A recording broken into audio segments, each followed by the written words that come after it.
Hoje, 8 de dezembro, é comemorado o Dia da Justiça. Por isso, a Associação Mato Grossense dos Magistrados, a AMAN, lançou uma campanha de valorização do magistrado. Para se ter uma ideia, somente este ano já foram julgados mais de 190 mil processos na Justiça Comum, além de outros quase 156 mil nos juizados especiais. Para falar sobre esse trabalho, está ao vivo, aqui no Jornal da Manhã, o presidente da Associação Mato Grossense dos Magistrados, o juiz de direito, José Arimateia Neves da Costa. Bom dia, obrigado pela presença e parabéns aí aos magistrados pelo Dia da Justiça. Bom dia, eu que agradeço o convite e dar o meu bom dia também ao telespectador do Jornal da Manhã. Esses números aí que eu acabei de falar mostram que aquela tal morosidade tão tradicional no Poder Judiciário está diminuindo, praticamente quase acabando. E o que tem contribuído para essa aceleração no julgamento dos processos, apesar de se dar todo o amplo direito de defesa às partes?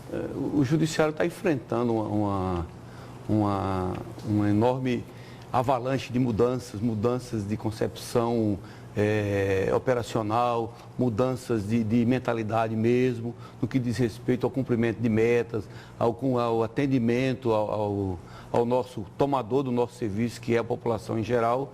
Isso tem repercutido na gestão dos recursos materiais, dos recursos humanos de forma mais racional e vem produzindo resultados bons nessa área da celeridade processual. Exemplifique para a gente procedimentos que eram praticados antes pelo Poder Judiciário mato-grossense e que foram substituídos por outras práticas. Talvez o principal procedimento seja a questão da mudança de mentalidade. Hoje, os juízes trabalham com base em gráficos de produtividade, com base em números. A estatística tem sido uma ferramenta preciosa no acompanhamento do dia a dia do magistrado.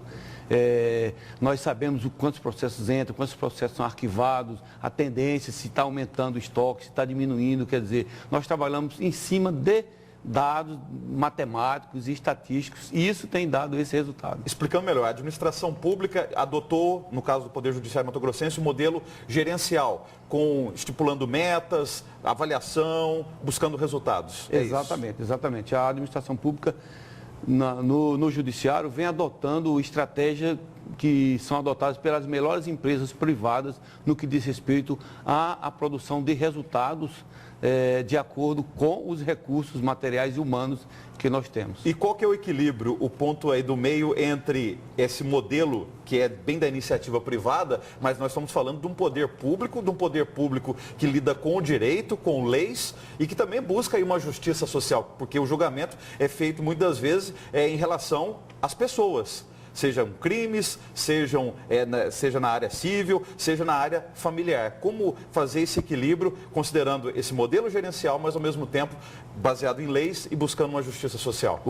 Apesar de nós adotarmos esse modelo gerencial, né, de combate à morosidade, de celeridade, de eficiência no trabalho do juiz, no trabalho do servidor no judiciário, nós estamos subordinados às leis, à Constituição e todos aqueles procedimentos, os ritos, direito de defesa, direito de manifestação no processo, tudo isso é respeitado como um ponto de equilíbrio de todo o serviço prestado pelo Poder Judiciário. Agora, um processo também que vocês do Poder Judiciário têm adotado nos últimos anos é que mais do que julgar processos, estimular demandas judiciais, vocês têm estimulado a sociedade brasileira a buscar a conciliação. Inclusive, no dia de hoje, que é o 8 de dezembro, a gente sabe que vocês sempre, geralmente, estão promovendo mutirões de conciliação. Explique para a gente esse processo. Isso aí não leva a própria sociedade, não vou dizer desacreditar do Poder Judiciário, mas a gente resolve, as partes se resolvendo entre elas, não dependendo mais do magistrado para arbitrar uma conciliação? Mas a ideia da conciliação é exatamente essa, né? Que as pessoas resolvam seus próprios problemas. Talvez sob a orientação do juiz, porque o juiz passa a ser o terceiro naquela relação. Né? Se você tem um problema, o juiz é um terceiro com relação a você, com relação ao seu problema. O ideal, mais do que solucionar, é pacificar as partes, né? Resolver o conflito com as partes, talvez não ficando amigos, mas ficando cientes de que o seu problema foi resolvido de forma pacífica e por elas mesmas. Elas passam a ser em vez de ser, passam a ser os gerentes da solução do seu próprio conflito. Essa é a ideia da conciliação. Não que o juiz deixe de realizar o seu trabalho. Até porque, se não houver a conciliação, caberá ao juiz, né, efetivamente decidir aquele conflito. Isso também é cidadania, né? Quer dizer, as pessoas, as partes não precisam mais da tutela de alguém para arbitrar, para decidir sua vida. As pessoas buscam o acordo por elas próprias. Exatamente, exercício de cidadania. As pessoas são chamadas a resolver seu próprio problema através do diálogo, através da conversa, não é?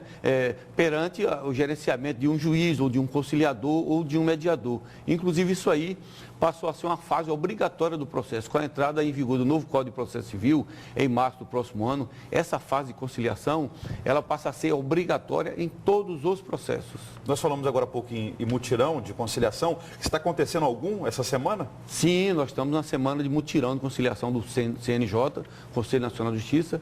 Em todo o país, esses mutirões se realizam. Aqui no Mato Grosso, nós estamos tendo um mutirão de DPVAT, daquele seguro obrigatório. Vai completar uma semana, já que estão sendo realizados no Fórum da Capital e com um fluxo muito grande de pessoas comparecendo a esses mutirões, conseguindo resolver em poucos dias processos que levam anos, às vezes, para resolver nas varas cíveis em geral. O senhor preside a AMAN, que é a Associação Mato Grossense dos Magistrados.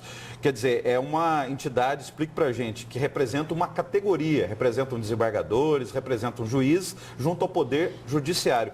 Quais são hoje as reivindicações desses seus representados junto ao Poder Judiciário mato-grossense? As nossas principais reivindicações com relação ao Poder Judiciário melhores condições de trabalho. Nós temos graves problemas de saúde envolvendo magistrados em razão dessa pressão por produção, tem gerado problemas de saúde. Nós temos colegas com depressão, temos colegas com problemas de saúde, nele mesmo, na família, reflete na família do magistrado, e medidas já estão sendo adotadas pelo Tribunal de Justiça, pelo Conselho Nacional de Justiça, para solucionar esse problema. Nós temos agora informação, a comissão de saúde dos juízes, a resolução do Conselho Nacional de Justiça, que será composta por juízes, por desembargadores, por médicos, para fazer essa monitoração em razão desses problemas de saúde que tem acontecido com o magistrado. Quando o senhor fala disso, quer dizer, não estão faltando mais juízes em Mato Grosso? Haveria necessidade de mais concurso público? Nós acabamos de realizar um concurso, temos 26 juízes substitutos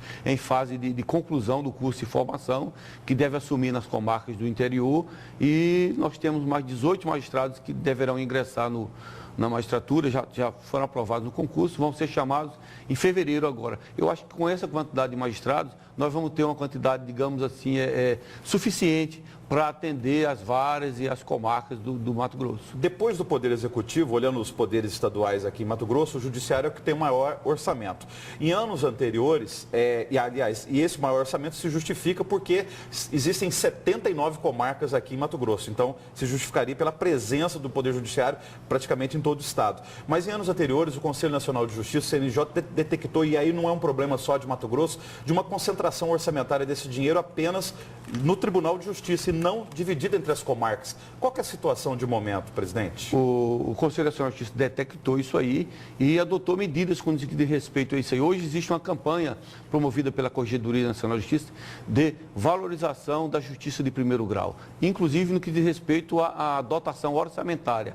Dotar a justiça de primeiro grau, que é o juiz das varas das comarcas, que tem aquele contato direto com a população, com o usuário do nosso serviço, ter melhores condições no que diz respeito à dotação financeira, dotação orçamentária, para se estruturar melhor, até porque o diagnóstico estatístico é que a grande concentração de estoque de processos é mais em primeiro grau, talvez em decorrência disso aí, da falta de atenção histórica, não é de hoje, não é de ontem. Isso é uma coisa histórica dentro do Poder Judiciário, de privilegiamento do segundo grau, dos tribunais. No Brasil inteiro acontece isso aí, inclusive na esfera federal, em detrimento do juiz de primeiro grau, das varas dos juízes de primeiro grau. Isso está mudando com essa nova política encampada pelo CNJ. Durante a campanha, o processo eleitoral de disputa pela presidência da Ordem dos Advogados do Brasil e Mato Grosso, nós entrevistamos aqui os 5 candidatos. E uma das perguntas que a gente praticamente fez para todos os candidatos foi em relação a um tratamento diferenciado que estava se vendo em processo, por exemplo, em nível federal. Vou pegar o caso Operação Lava Jato, em que os delatores ou os colaboradores da Justiça além de colaborar, eram punidos, mas aqui em Mato Grosso estavam sendo tratados como vítimas ou testemunhas. Qual que é a sua visão sobre isso, presidente? Olha, a delação é um instituto que está previsto no processo penal brasileiro. E o delator, ele tem a figura de réu, ele não deixa de ser um réu, um acusado, não é? Só que ele é um colaborador com a justiça. Em razão dele ser um colaborador, tal como a confissão. A confissão é o quê? Uma causa de diminuição de pena. A confissão sempre existiu. O Código de Processo Penal é da década de 40, quer dizer, a confissão sempre foi uma causa de diminuição de pena. Além de confessar, quando o réu dá informações que servem para desvendar aqueles crimes, que servem para ajuda na investigação dos crimes e punir outros criminosos, ele passa a ser também um colaborador. E além da confissão, que tem uma redução de pena, pela colaboração ele também tem uma redução de pena. Ele passa a ser um acusado colaborador. E em razão disso aí, ele tem uma condição processual especial que lhe beneficia com a redução de pena. Essa é a posição do acusado colaborador. Obrigado aí pela sua presença mais uma vez e mais uma vez também parabéns aí pelo Dia da Justiça. Muito obrigado, em nome de todos os magistrados do Estado de Mato Grosso, e nós queremos dizer que o Judiciário mato-grossense está melhorando, nós vamos melhorar, inclusive na meta 2 do CNJ, algumas varas, algumas comarcas estão cumprindo 500% dessa meta, quer dizer, é para julgar todos os processos, mais do que entra, nós estamos julgando 5 vezes mais do que o que tem entrado nesse ano de 2005. A tendência, em poucos anos, é nós atingirmos um nível de excelência no Poder Judiciário aqui no Estado de Mato Grosso.